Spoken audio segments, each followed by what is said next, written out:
செவ்வாய்க்கிழமை முருகனுக்கு விரதம் இருந்து கேட்ட வரம் கிடைக்க அதிகாலையில் நீராடி முருகன் கோவிலுக்கு சென்று வழிபட்டு பால் அல்லது பழச்சாறு மட்டும் அருந்தி கந்த சஷ்டி கவசம் அல்லது திருப்புகழ் பாடல்களை ஓதி ஓம் சரவணபவ மந்திரம் ஜெபித்து வெற்றிவேல் முருகனுக்கு வெற்றிலை தீபம் ஏற்றி வீரம், வெற்றி, நல்ல கல்வி, வேலை, திருமணம் போன்ற வேண்டுதல்களை மனதார வேண்ட வேண்டும்.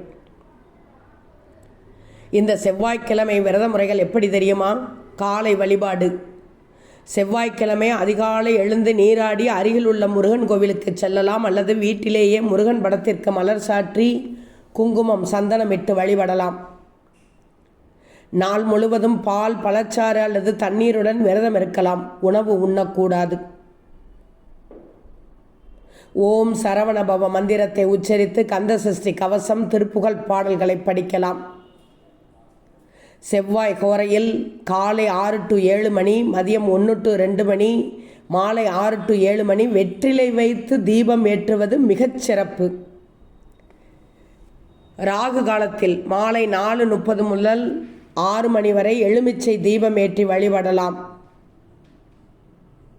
என்ன வேண்டுதல் என்று தெரியுமா? கல்வி, வேலைவாய்ப்பு, திருமணம், தொழில், கடன் நீக்கம், ஆரோக்கியம் போன்ற வேண்டுதல்களை முருகனிடம் மனமுருகி இந்த நேரத்தில் வேண்டிக் கொள்ளலாம். அதைவிட சிறப்பு பலன்கள் கல்வி, வேலை, திருமணம், வியாபாரத்தில் வெற்றி கிடைக்கும். நோய், கடன், எதிரிகள் தொல்லை நீங்கும்.